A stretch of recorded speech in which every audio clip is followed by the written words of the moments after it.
Hey guys, what's up? It's the Casual Coder here, and today I'm just doing a quick unboxing of a package I got from Hikoco.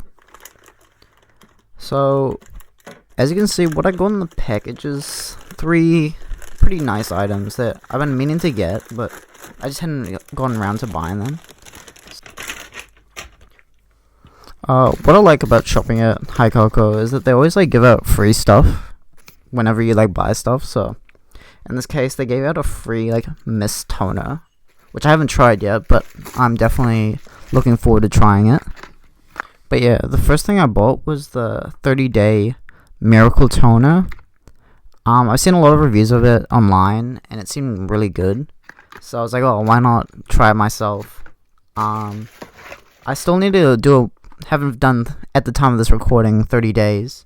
So I'll let you guys know after using it whether it's cleared my skin up or not. But I'd say since I'm 7 days in, it definitely has made some improvement. But yeah, I'll definitely let you guys know once the 30 days are up. It was on sale for $32, so why not, I guess. The next thing I bought was the Cosrx lightweight soothing moisturizer.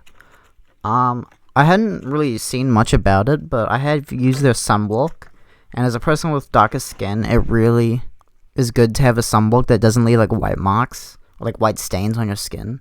The amount of sunblocks that are out there that are good, but just leave those marks. They're just too many of them. So when I saw that I've seen someone else use the Cosrx, and they didn't get those marks. I just had to buy that. So this is my first purchase of that. So I'll let you guys know once I've used the moisturizer itself how I found it. And the last purchase I made was again another Cosrx product, the Cosrx Calming Foam Cleanser, because your boy's been needing a cleanser for a while. So I picked that up as well, and that was only $16, I think.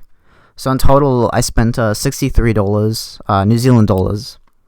And yeah, I've been really happy with the products so far. They've all been really good. And again, I would recommend to anybody to pick these up. But yeah, thanks guys again for watching. My title is a Casey Neistat unboxing because I try to model my editing off that. So yeah, thanks again for watching guys, and I'll see you next time.